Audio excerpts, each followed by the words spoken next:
It is 8:12. As we do each and every Wednesday, it is our Arrows Up segment. They are remarkable in what they kind of had to do to start the season. We've talked about it. If you're in the world of gambling, if you're, I don't know, degenerates like the people on this show, then you kind of live in that dirty, grimy, disgusting wagering game. And if you are, you would probably look at almost any professional league, Dave, I can think of. And if someone said, by the way, I know you've never betted on it before, what do you think about a team being on the road for the first, I don't know, 8 weeks? Month and a half? Is that 8 weeks? I think 2 it's months? 8 weeks, yeah. It is, there's no way that you're looking at it and saying, well, if they're playing 5 games, what does that record look like? Well, if you got 2 out of 3, in most other leagues, you'd probably be happy. These guys fall to the, I know, Raptors, right? The worst Colorado. Don't hurt yourself. I'm thinking about a name. They fall last week, but it's not like they did not have their moments. Ferguson, good solid platform for the Arrows. Hughes. Ferguson attacking flat. Adams out the back. This is great work. And cutting off the right foot, heading towards the goal line. He will get there. Gaston Mires. So when that happens, and so we have Pete and Pete. So we will have to distinguish. How about we go Pete and Peter? Or what about Smitty? Because I kind of like Smitty. Okay. And Malazzo, Fratello. How Italian are you, Pete Malazzo? How Italian is the I'm family? actually more German than Italian, if you Yeah. can believe it. But the Italian name carries, so about half and half. No, We'll call it. so are you from up north? Are you like the Italian part? No, Is down it? south. Oh. Yeah. So there's all kinds of controversy in your family. Yeah. And yet you got it together to go to Crescent School, so someone made some money somewhere. I'm just saying. Yeah. Somebody's done okay. No comment there. Now at Young and Eligible, I believe, is where Pete lives. If ladies if they're interested, can they send in messages to you? No, this one's taken for now. For now. You know that for now. There's the calling card For right there. now. And Pete Smith, originally, was it Sydney? Where's originally home for you? Correct, yeah, Sydney. Sydney. Yep. And now you are the attack and backs coach. Now, people shouldn't be afraid of that. No, not at all. No. No, it's just my job to get the boys to score a few points. So for the people, again, as we talk about not only educating themselves on the league itself, for those that aren't rugby people, when you talk about the backs, right, in North America, They have a certain idea of what they think that is. So if you're explaining to those watching on Twitch here this morning or listening on 960 or streaming, what exactly are we talking about in the alignment of rugby when you start talking about the backs? More generally, I would say it is the smaller, faster, more skillful guys. It's typically numbers 9 through 15.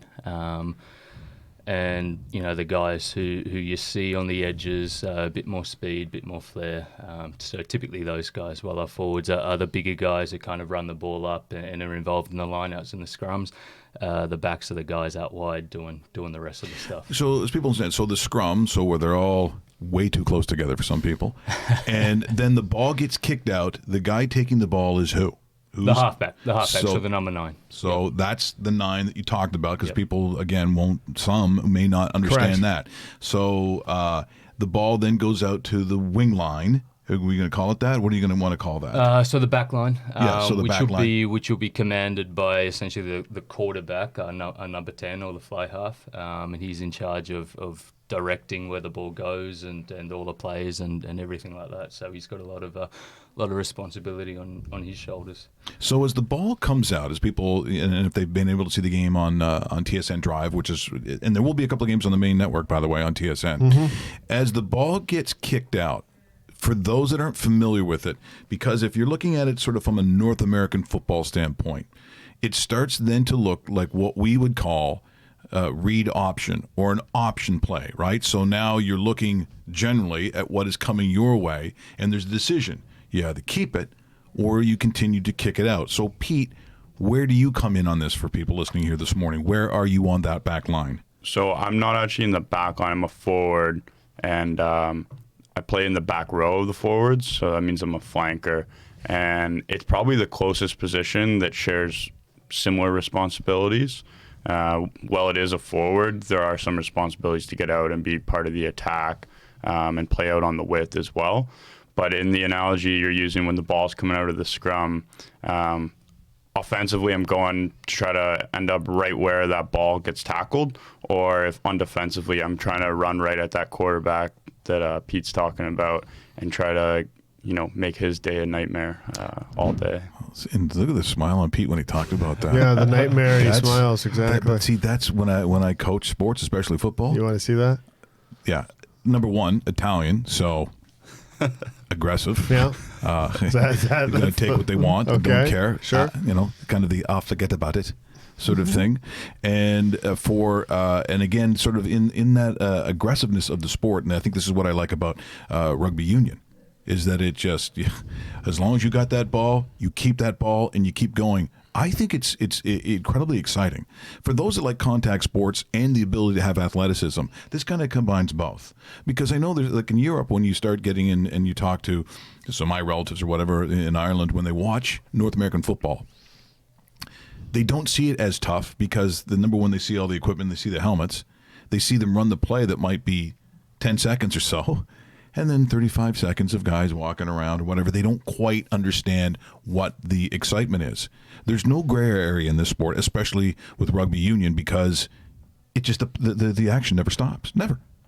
Oh, it's brilliant to watch. I remember going to watch an American football game, and it's so stop-start. And I love American football. I prefer watching it on TV than live, but we actually end up leaving at half-time.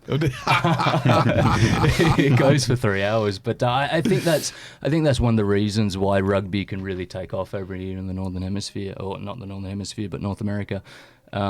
Just because it's so action-packed and it's non-stop, and yeah, you do get your stoppages for lineouts and scrums, but it's not that long, and it's just continuous for 80 minutes. Now, sorry, culturally, you would have grown up with this, obviously, being in Australia. It's a massive sport. But for Pete Milazzo, is this, because Italians are, I mean, if you understand, Italy is huge into rugby. But was it that way with your family, or did you play hockey? Was it a football thing? Like, what was your background? Yeah, my background growing up was definitely hockey first. And then it was at school where I got exposed to rugby in grade 7. And my brother is a year or two older than me. And so he went in and started playing rugby. And so I just sort of followed in his shoes and picked it up in the spring term and kind of carried it on through there. So my first exposure was at school. And what grade was that, by the way? Grade 7. Grade 7. When I started, okay. Yeah. So you're one of two members of the Arrows to play every single game in Arrows history. That's a pretty good mark right there. National team and so forth. Grade 7, you advance, you keep on going. Where does it take you through? Because I know you played a lot of Ontario ball as well. Yeah. So after grade 7, I would have been like 13. And the first sort of step in provincial rugby is an under 14 provincial team. So the next year in the summer, I tried out for that team, ended up making it. And then I played sort of all the way through what we call age grade rugby. So 14 on through to like 19. And then from there, started playing with the senior Blues team, which was coached by, a similar staff. And it's really the core of our team today is that old Blues team. And that's how I sort of got into playing with the Arrows, but I've also played at Western when I was there. Yep. I see. And, Pete. I see how this is working out. Do you notice this? Crescent to Western. Business graduate too. Oh boy, this is really. Yeah. I don't know if we can continue this interview as it started. Did your butler drive you in today, Pete? Did you? We have in studio, as we call it, Arrows Up, Pete Milazzo. Am I saying it? Milazzo. Yeah. Yeah, you got to say that properly. And Pete Smith, both now one coaching. Now, what about your playing background? What do we know about that? Well, I actually picked up the game late. I was, for Australia anyway, I picked up the game in the under-14s. Before that, I played soccer. And then, sort of played throughout high school and played club and ended up getting my first professional contract when I think I was 21 or 22 at the time, and went over to Italy, Pete's homeland, and played over there. And then then spent another season in the UK and a couple seasons in Japan before heading over here to North America. So what's that like in Japan? What is rugby like there? Oh, it's fantastic. Just the skill level and the league. It's an amazing standard of rugby, and I pay close attention to it because obviously I used to play there. But ever since the World Cup, they've been packing out the stadiums, and the crowds have just increased threefold. So, no, it's a very good level of rugby over there, and it's amazing culture and a great place to live. And I ended up spending 2 years over there and just loved my time over there.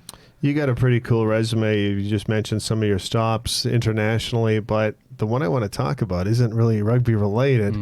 How did you get to play Arena League football? Because I know we were just talking about how you laughed at a halftime game of a pro game, but yet you played an entire season with the Liberty. Well, how did that work out? And it's you're obviously not the first rugby player to come over and play, because a lot of times you think rugby player, oh, we got to put him at a kicker position, a running back position. Maybe he learns a linebacker position because you guys are very aggressive, rough, can tackle, and so forth. But you were a kicker for the Liberty. How did that work out, and what was that all about? So it's a long story, but I'll try to keep it short. So my last season in Japan, I was suffering some concussion issues, actually, and I was told I got to take at least 12 months off the sport, and I was still very competitive and still wanted to continue on, and so I ended up working with an American football coach down in Australia, one of the ones who have sent a lot of kickers and punters over to the States. I ended up getting a scholarship with the University of Central Missouri.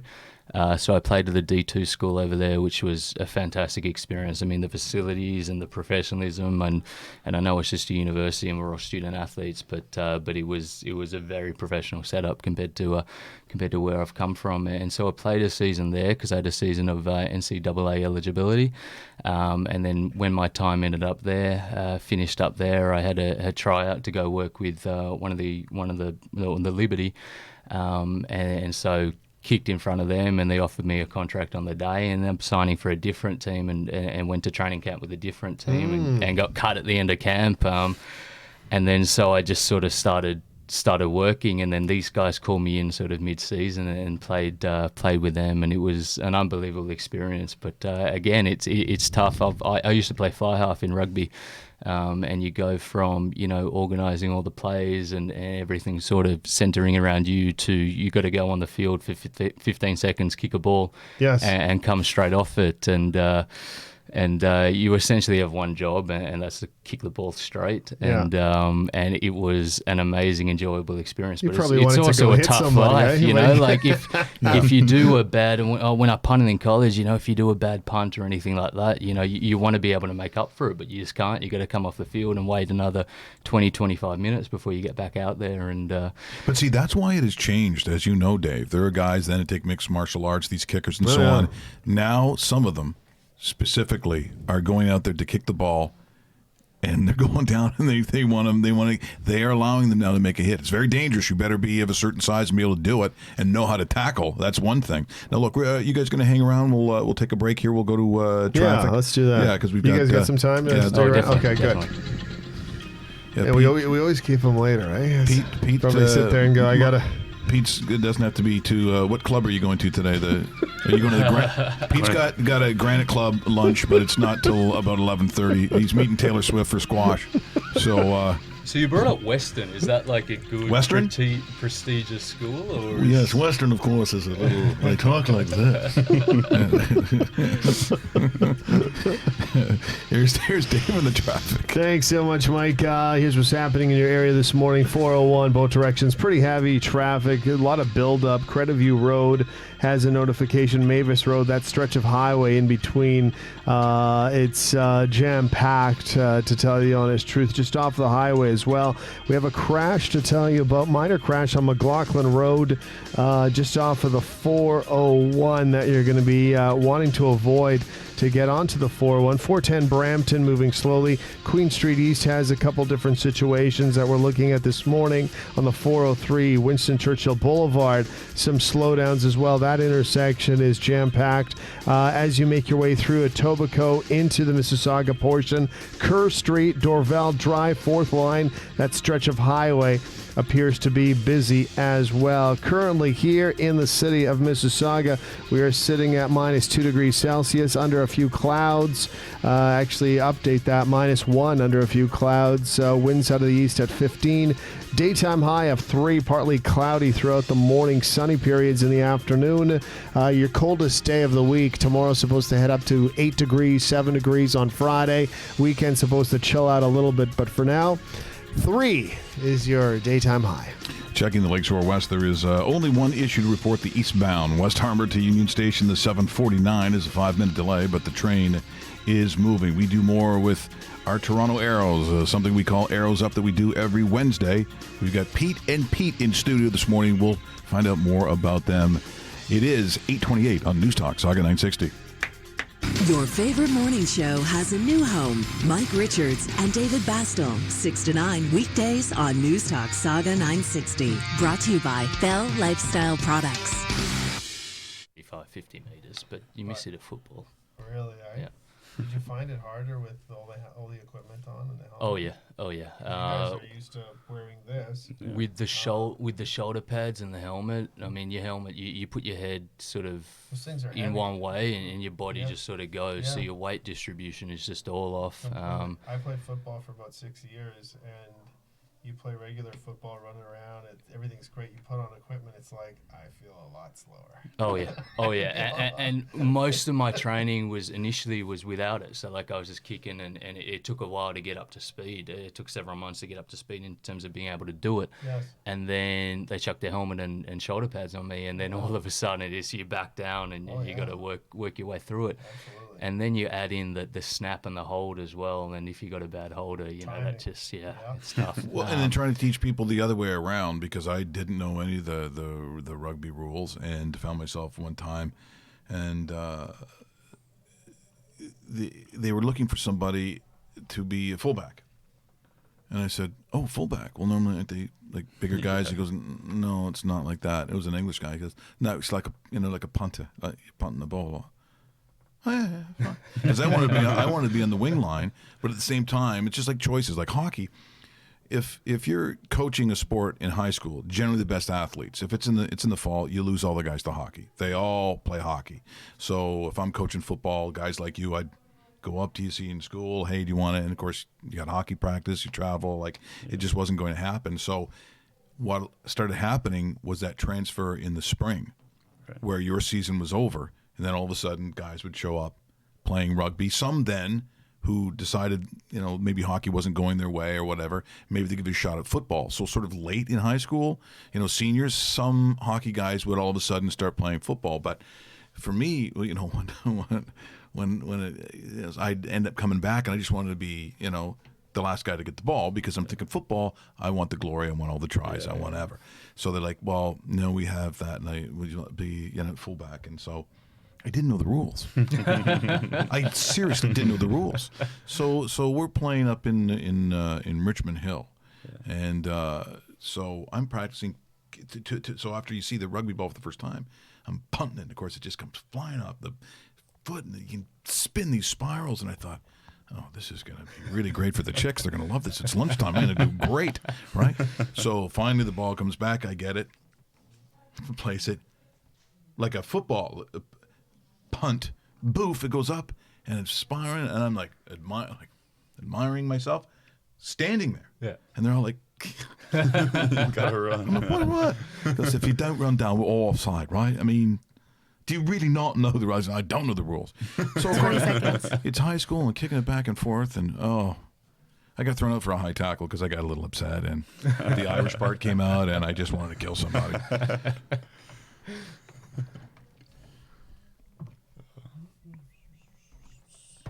You probably played football, eh? I didn't actually. Really? Crescent didn't.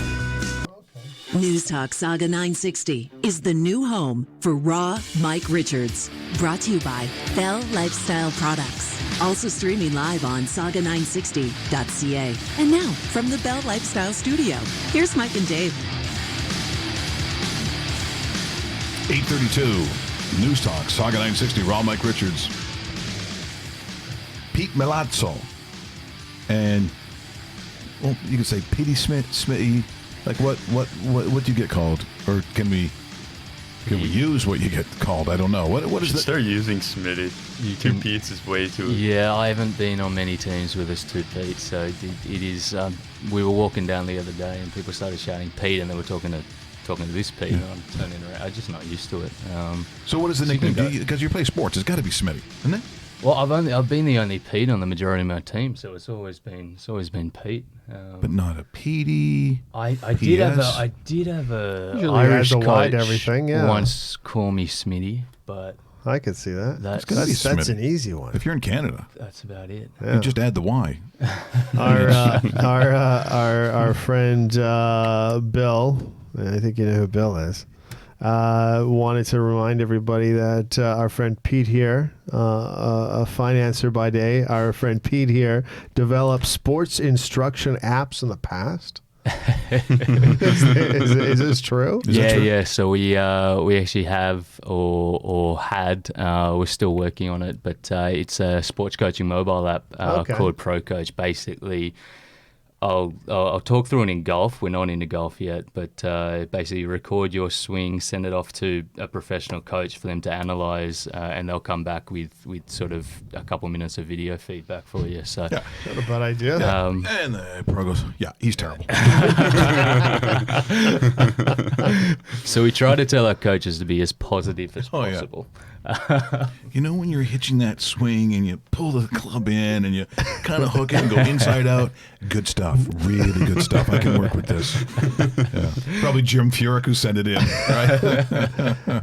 How do you manage, Peter, job rugby? Yeah. Because it's almost, and especially the job you're in, you're probably not meeting a lot of rugby types, and yet you almost have these two completely different hats, so to speak. Yeah, you'd be surprised. Where I'm working, there's actually like quite a rugby presence and a bit of a culture. Well, that's good. Two partners are both rugby guys and actually ex-Western guys. So. Oh my God, Western guys.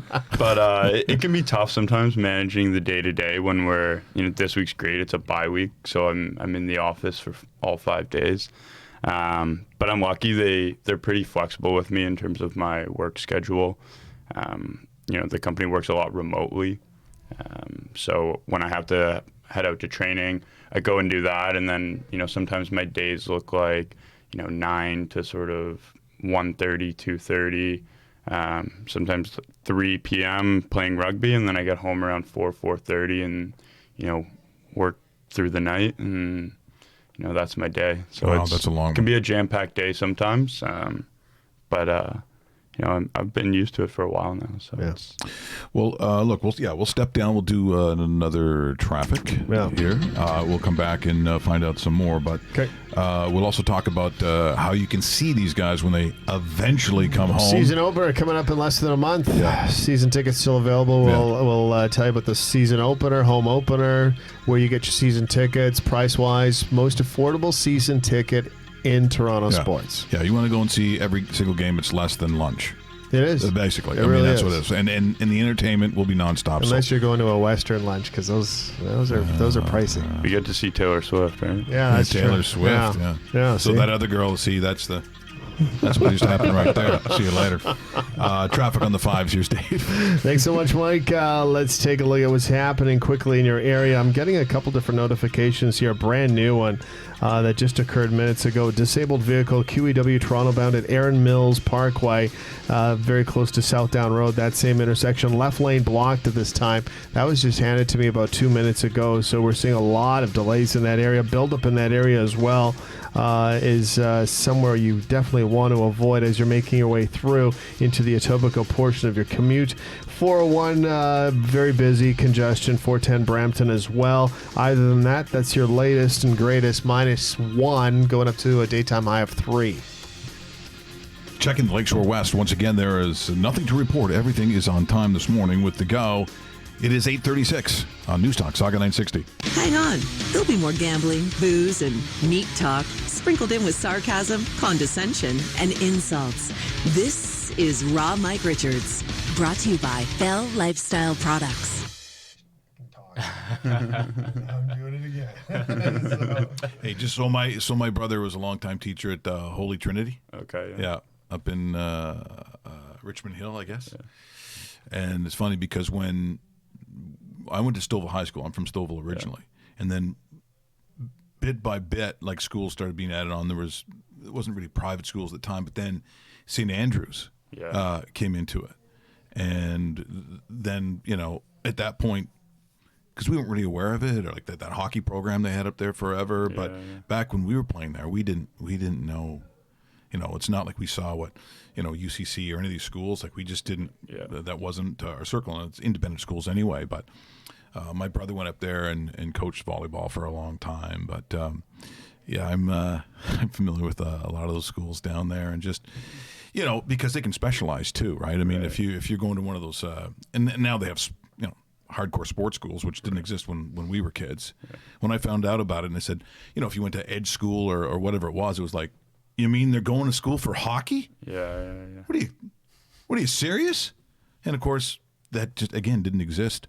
Sometimes, and we talk about it all the time with coaches in different pro sports. It's good to play different sports growing up. For sure. Like you can't, when I look at these children that play hockey and summer hockey and summer camps and then spring hockey and just overall, I'm surprised there isn't more burnout by the time they get to a certain age. Right. The families have to travel. You have all these different tournaments, and before a tournament used to be a long drive in Ontario. Well, as you know, hockey now, you're going to the States, you're going to Chicago for tournaments. Yeah. Like it is. I think it's just too much because the guys and a lot of the great hockey players and guys in different sports, depending on the area they came from, they play lacrosse. Right. Like if you're from Victoria, there's a bunch of sports you can play. Rugby being one of them. Yep. Lacrosse is another big one. But I think it's good that kids, before they choose something, even if it's a professional sport, have a different background. I think it's good. So you obviously had that. Yeah. And you said your brother was also a good athlete? Yeah, he was a pretty good athlete. Yeah. I would say I got the better of him, but yeah, he was a pretty good athlete in his own right.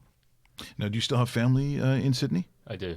My brother and my two parents. Yeah. My oldest brother actually lives. We live together. Really? Yeah, he moved up to Toronto early or late last year. So, that's good for you. No, it's wonderful. Yeah. He's been overseas for God knows how long. He's been working in the Philippines and working in Hong Kong, and so we haven't got to see each other a whole lot. 15 seconds. Is he banking world? What is he? What is? No, he works for a company called Superbrand, so it's kind of like a brand marketing and management company. Okay. Yeah.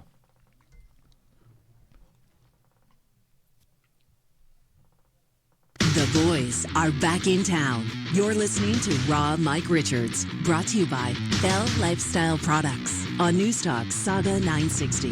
And now, from the Bell Lifestyle Studio, here's Mike and Dave. It is 8:40, News Talk Saga 960, Raw Mike Richards. As we continue on with Arrows Up, with Pete and Smitty. Yeah, Smitty's got to be it. There's got to be Smitty. It's done. Yeah. There are Italian nicknames, and most of them we can't use. Or we could, but you know how it goes. I think your parents would be very disappointed in hearing some of those names. But two great guys, as we've said all along, and if you've listened on these Wednesdays, on these Arrows Up segments, that you get to know the guys, and you get to see their personalities. You get to know them. It's the one thing that certainly Dave and I and the radio station have embraced, because you realize, well, they're just great guys. They just happen to be exceptionally good at rugby. They are 4-1. Really difficult to do when you are constantly playing on the road. They do have a bye. Yeah, bye week today. Or bye week this week. Yeah. And then they'll go down to New York and play in a really different looking stadium. Pretty cool on Coney Island.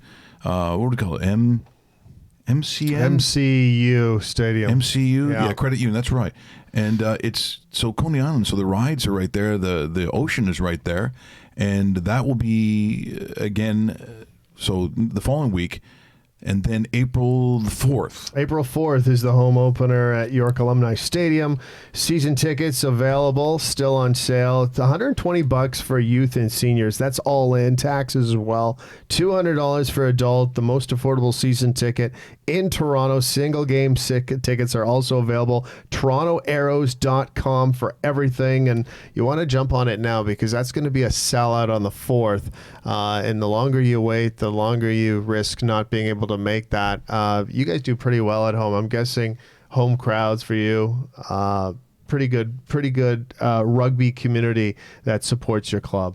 Yeah, for sure. I would say, we get to travel first, and so we get to see sort of what everyone else's stadiums, pile in. Yeah. And I would say when we come home, it's got to be, up there with the best of them for sure. What are some of the other places that are comparable to what Seattle has good crowds. Seattle has a good crowd. They, part of it too is getting the stadium size right. Right. When you get the stadium size right, to sort of have the number of people that are going to fill your stadium, it feels a lot more of an energetic environment versus some places we go and play and they're massive, baseball stadiums and just kind of people like in in Las a couple Vegas. rows. The Las Vegas was at Sam it was Boyd. too large probably Yeah. and hard to gauge how many people we were there.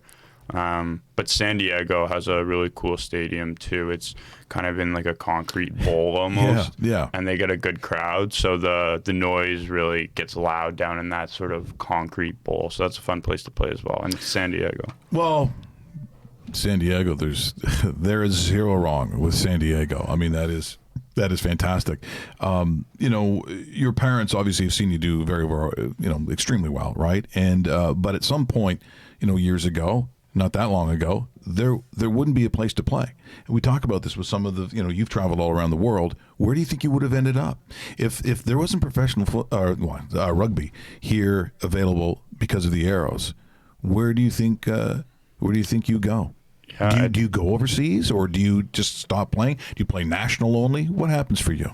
I think for me, my path would have it may have come away from rugby a little bit. I've always been sort of dedicated to both my career, so my other job and rugby itself. And when I was at school, I chose to finish school before making the decision whether I would want to move out west and really pursue the national rugby dream.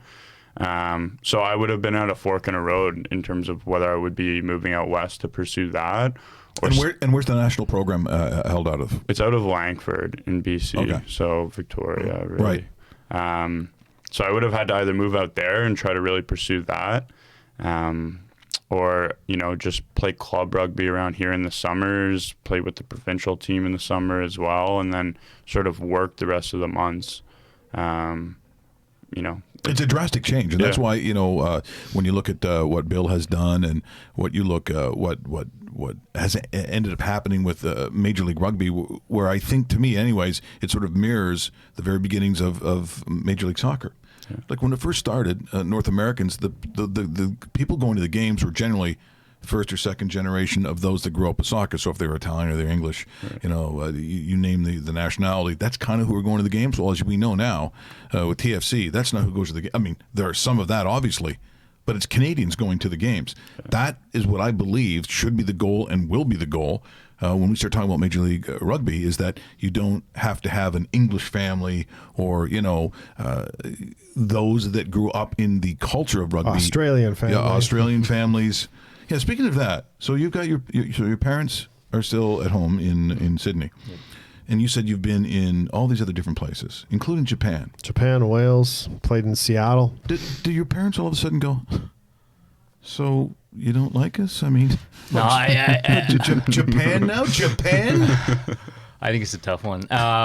It's because I love back home, and most of my contracts have been either 1 year or 2 years. So every time I go, I'm like, well, after this one, I'll be back home, and there's one keeps popping up after another, and then I went into coaching too. So now it's extended a little bit more. It is tough to leave the family, and unfortunately, they I think in terms of professional sport or professional rugby, they only got to watch me play live once. I think that was for Seattle. Really? And oh my God. Yeah, out of all the years. I mean, they watched me play club, which is semi-professional amateur, but in terms of professional rugby, they only got they only got to watch me play live once, and I think it was for 35 minutes up against Utah, and I got carted off the field with concussion after that one. So, so they really enjoyed themselves. When you're playing in these different spots, do you ever figure at that time what you're going to be doing afterwards? And did you ever picture yourself getting into coaching, or even the idea of moving to North America like you have been a couple of years ago with Seattle, now with Toronto, and chances are you're back here next year. I mean, does that come through your mind when you're actually playing? It always plays through your mind, I think, as a rugby player or just an athlete who's not earning millions and millions of dollars. What you're going to do after it, and what you're going to do if something were to happen, or it were to end, or you got no contract offers at the end of the season. So that always played through my mind for sure. And in terms of coaching, I never planned to get into coaching. It's something that I always enjoyed. I've been doing it since I was 18, ever since I left high school. But I thought it would be a great transition out of the game. My career ended when I was 28, so rather a bit sooner than I would have liked. So I thought it'd be a good transition out of the game, and I just sort of loved it. And the Toronto team was very welcoming, and I'm still here and really enjoying what I do with the team. So. Well, and Pete, so your parents literally don't have to go that far to see you play. And obviously they've seen you play a lot, obviously national team, Ontario, all the different levels. So what's it like for them when they get a chance to come and see you play? I think it's pretty cool. It's awesome to have, pro rugby in the city that you grew up in, and being a local. I think you kind of saw, like, when the Leafs got Mitch Marner, like hometown guys, Tavares even. It's a really cool experience to go back and play for the city that you grew up in.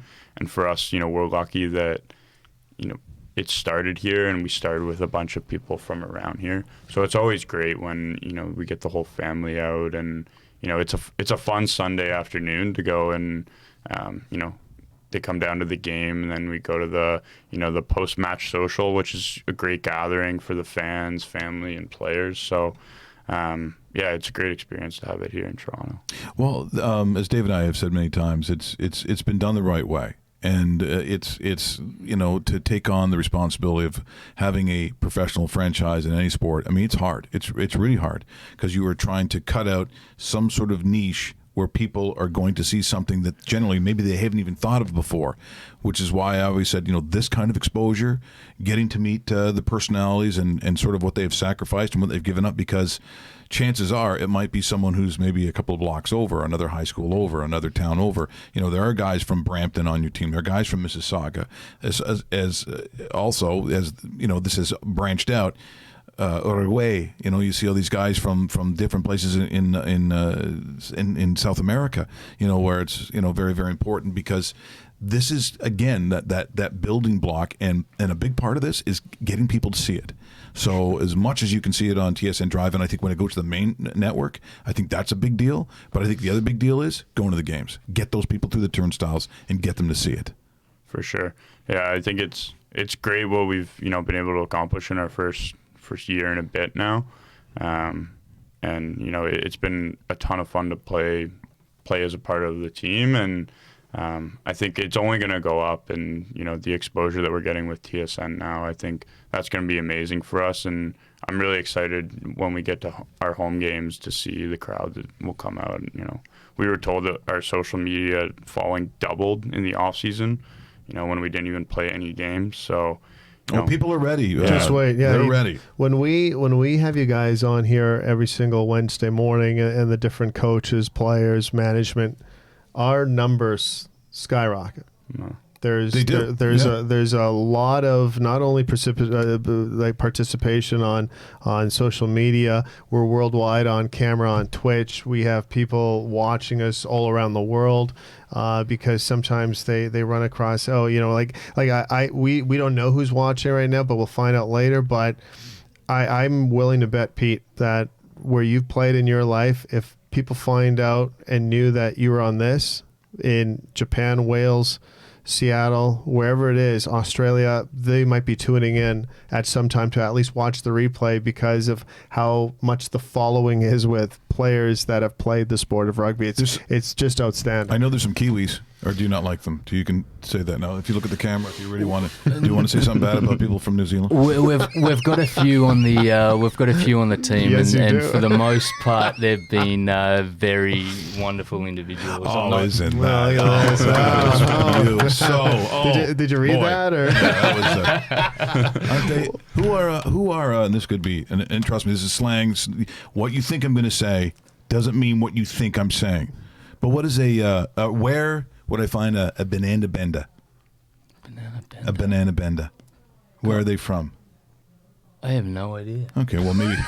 Yeah, I've been away from home for a while. I was going to say, all of a sudden, the accent's fake. The guys from Caledon. Sounds good though. Yes, I do.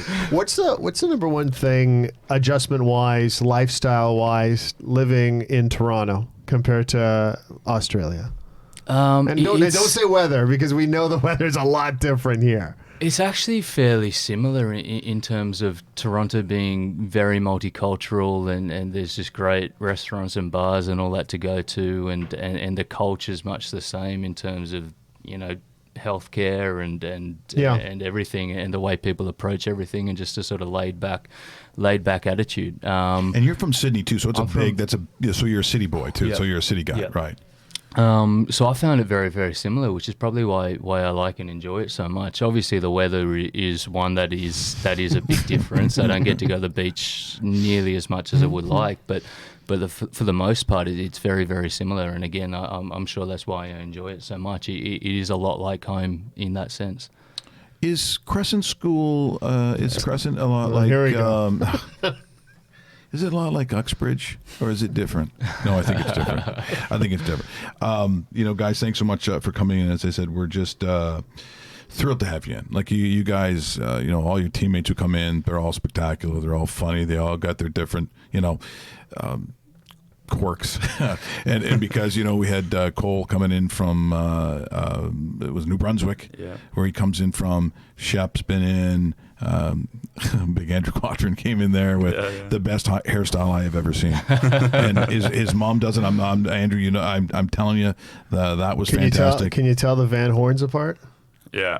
First year I couldn't. Honestly, I couldn't. They used to say one wears a hat and one doesn't, and then all of a sudden, Tom wears a hat, Josh doesn't, and then Josh was wearing a hat one training session. I was calling him Tom, but this year, easy.